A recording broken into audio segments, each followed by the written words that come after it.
There are two items at this website that you might have a little problem with, and so I put together this tutorial just to guide you through it. One is how to join the mailing list, and the other one is how to update the family lineage for anybody in your family. Let's take the mailing list first. I'm going to click the link to download the mailing list form. Now when you click that link, in most cases, you're going to see a window that asks whether you want to open the file or save it. There really isn't any reason to save any of these files. You don't need them in your computer. So I'm just going to open the file and click OK. That downloads the email list application form. Now this is a Word document. You can fill this form in right at your desktop. You don't need to copy it. I'm just going to go down the list and just fill in the information for myself. There's my name, my email, optional information, street address, city, state, and zip, telephone number. Below that it asks whether you would like me to forward this information on to the Randall Association of Long Island. In my case, I'm already a member, so I can just click that box. And then we come to the next section, which asks for information that I can use to tie you in to the rest of the Randall family.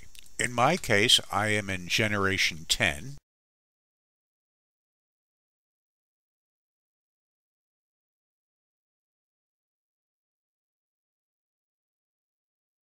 My father was in Generation 9.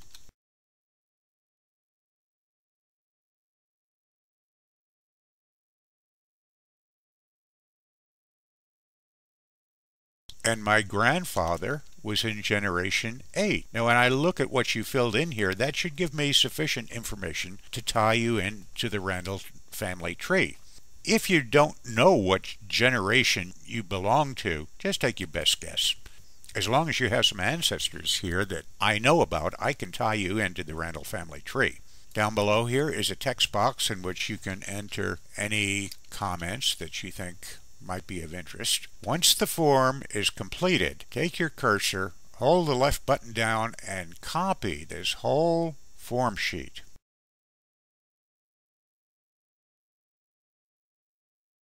Then go to your email account and write an email. This email is going to go to me. It's phil@longislandrandalls.org, and we'll give this a title, Mailing List. It would help to put your name in the subject.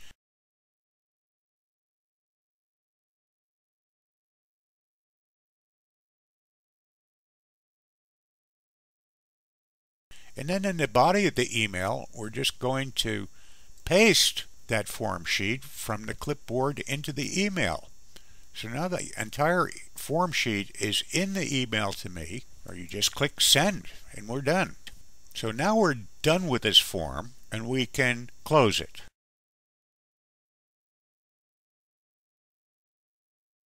It asks whether I want to save the changes that I made to this form.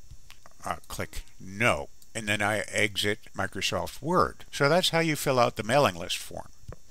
The other form is for updating the lineage of anybody in your family. So I'm going to click the link to download that form. Again, it asks whether I want to save or open the file. I'm going to just open it, so I'll click OK. And we're presented with another Word document that you fill in just the way you filled out the last one. Start out with your name and your email so I can get back to you.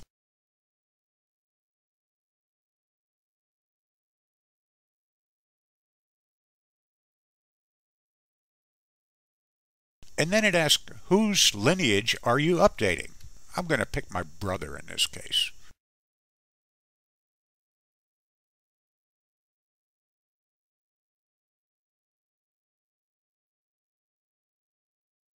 If you want to include his address and telephone number, of course that would be very helpful to me. Then it asks for his birth date and place of birth. He's still living, the name of his father, and the name of his mother, the name of his wife, and as much information you can provide about their marriage. And then below that are his children. Well, in my brother's case, he has 2 children, again, you fill out as much information as you can about each of these people. Down at the bottom is another text box in which you can enter any comments that you think are noteworthy, such as his occupation, notable achievements, and so forth. Once we're done completing this form, we go through the same procedure as we did for the mailing list form. We copy it,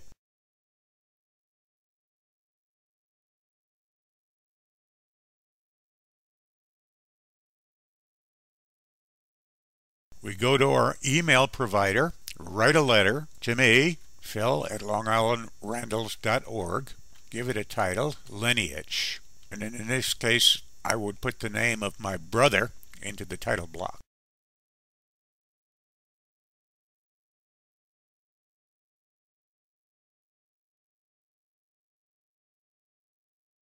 In the body of the email, I paste that form that I just copied.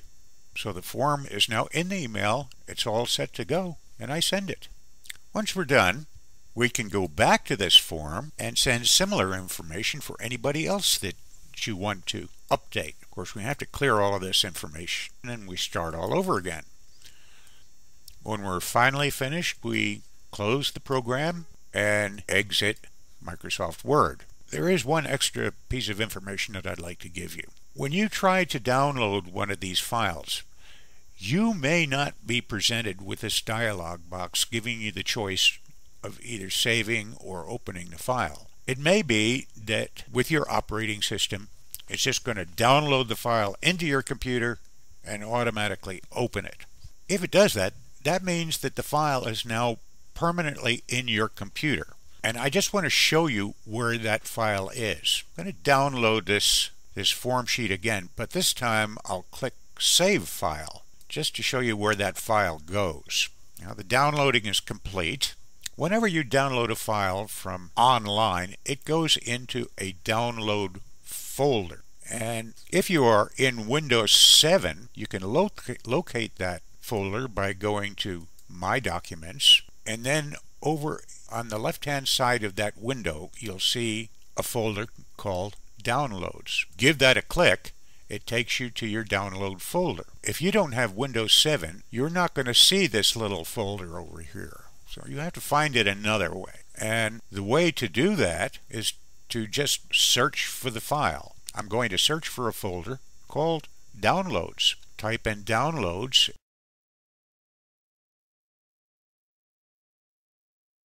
And right up at the top here, I see that folder.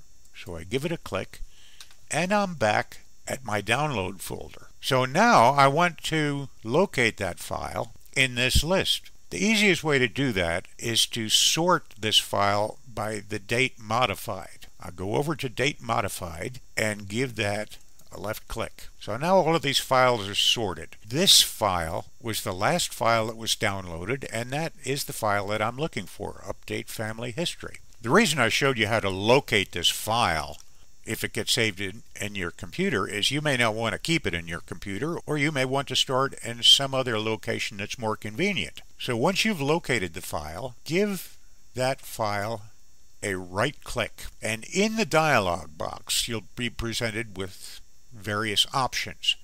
If you want to delete that file, just select delete and it will delete that file.